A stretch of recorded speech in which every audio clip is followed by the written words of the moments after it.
All right, for topic 2, I would like to talk about an idea for 3D reconstruction. I would like to have a second perspective on a reconstruction that was done in 2018 of the infamous younger lady mummy that was found in KV 35 way back in 1898. This mummy is particularly infamous because for a long time, people have believed she is Nefertiti, one of the most infamous and iconic rulers of ancient Egypt. And finding Nefertiti's mummy is kind of like the Holy Grail at this point. She is very infamous, and she's also linked to King Tutankhamun. So, of course, there's a further appeal and allure, there. So basically in 2018, they did a full bust reconstruction based off of a scan of the younger lady's skull. And this was done by a French forensic artist called Elizabeth Daines. And the main reason this was done is because of a TV show called Expedition Unknown.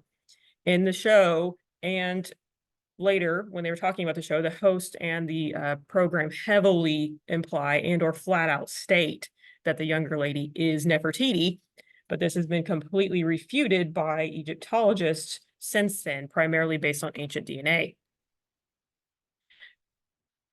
So here's how they got their image of how they process this. So they use something called an Artex space spider, which is this. It looks like a fancy iron. It takes images very, very rapidly and then sends those images to a computer that it's attached to. So it uses light to capture images very quickly. Per the company website where they got this, it takes about 8 frames per second. It has a 0.5 millimeter 3D point accuracy, a 0.1 millimeter 3D resolution. And I hope you have money because it costs just shy of 25,000 US dollars. So I did some research on this tech to see, is it credible? Because that's main question 1. And a research article from 2021 does indicate this tool has good reproducibility, but the head position when you're scanning like a skull does affect if it's reproducible.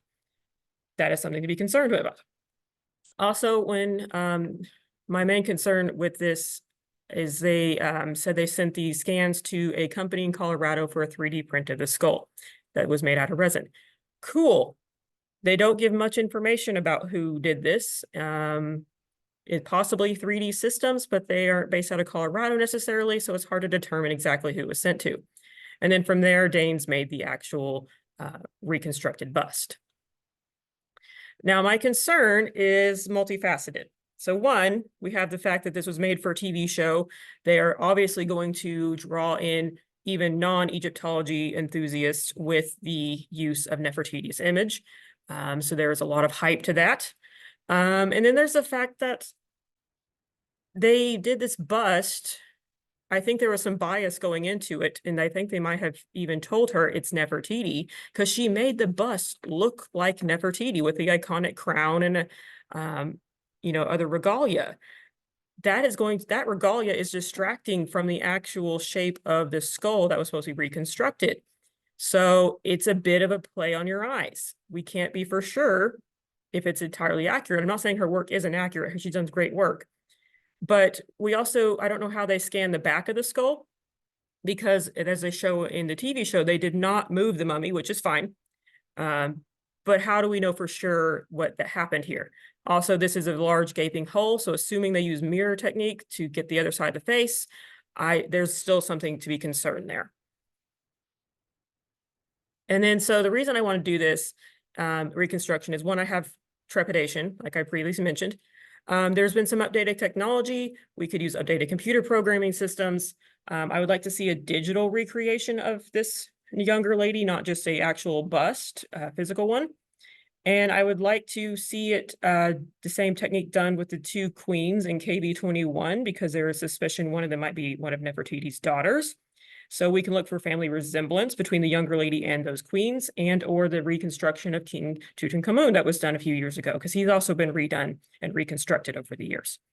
So there's lots of different concerns here. We could also eventually put together a well-known map of these rulers with their pictures, so to speak. I think that would be really amazing to do.